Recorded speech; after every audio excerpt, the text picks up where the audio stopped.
Hello, everyone. My name is Pat Cookson, and I'm a Marketing and Communications Specialist with the CNIB Foundation. Today, I will be chatting with Jenna Ferris of Richmond, British Columbia.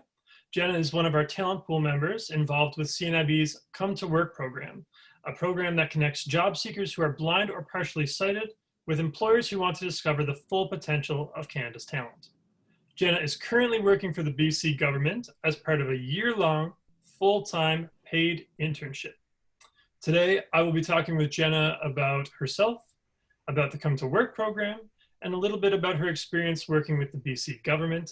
Jenna, how's it going this evening? It's going great. Just finished work and it's Friday, so can't really get any better than that. So Jenna, just to start off, tell me a little bit about your sight condition.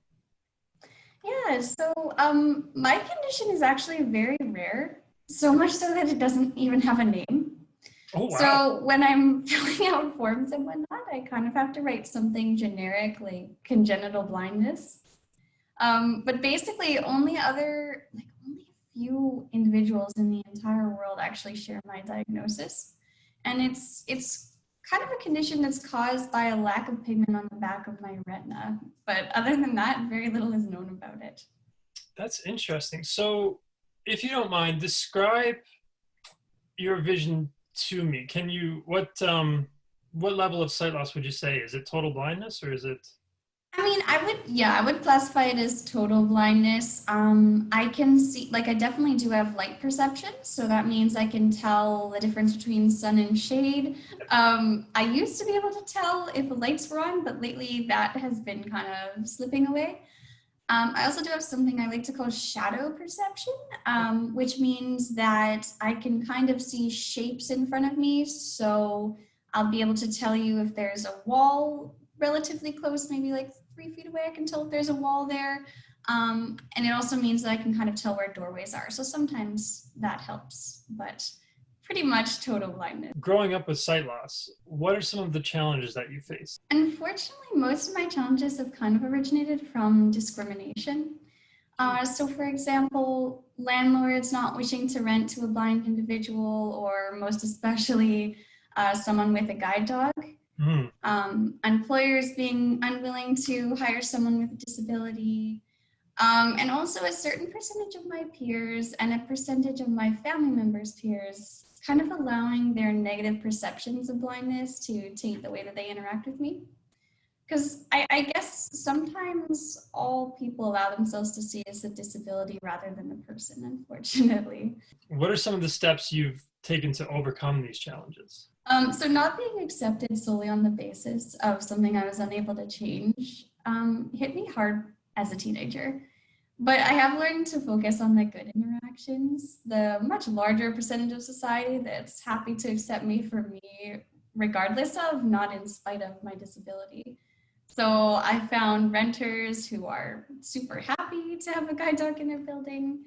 I found a super accepting employer in the BC Public Service, and I have found other accepting employers in the past. And most importantly, I think I found beautiful friendships along the way and throughout my life with people who actually value my unique perspective and who love me despite my personal flaws, of which I'm sure I have many.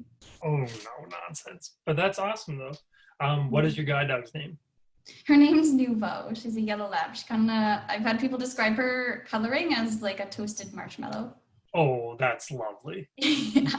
When did you first connect with the CNIB Foundation?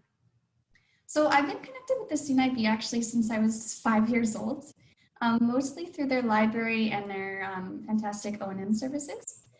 But I pretty much became super heavily involved in the CNIB's virtual programming in mid-April of this year, kind of during the COVID-19 lockdown. Yep. So at my peak, I must have been attending an average of 6 or 7 different workshops a day, a client for several and a volunteer for several more. How did you hear about the Come to Work program? I actually heard about it from my brother who works for the CNIB. What about some of the workshops or the courses that the program put through? Did you attend any of those at all? Yes. So in terms of Come to Work courses, there were so many. I've taken these courses clear across the country because it was also virtual and convenient. From the Job Seekers Club in Vancouver Vancouver to the job readiness course in Alberta to some of my favorites were Andrew Walker's boot camp series in Ontario. And then I also love Jennifer McNeil Noble's workshops on interviewing skills in Nova Scotia. So I was kind of all over and involved in everything for those few months. How do you feel all of these programs, the job readiness program, the interview skills program, how do you feel all of these are setting you up for success in the workforce? Oh, absolutely. I mean, I gained confidence in areas I hadn't even thought about before. Like I learned about so many different interview styles and different types of interview questions. I didn't even know they existed. So That's awesome. I think every word of knowledge that Come to Work specialists actually imparted was like absolutely invaluable.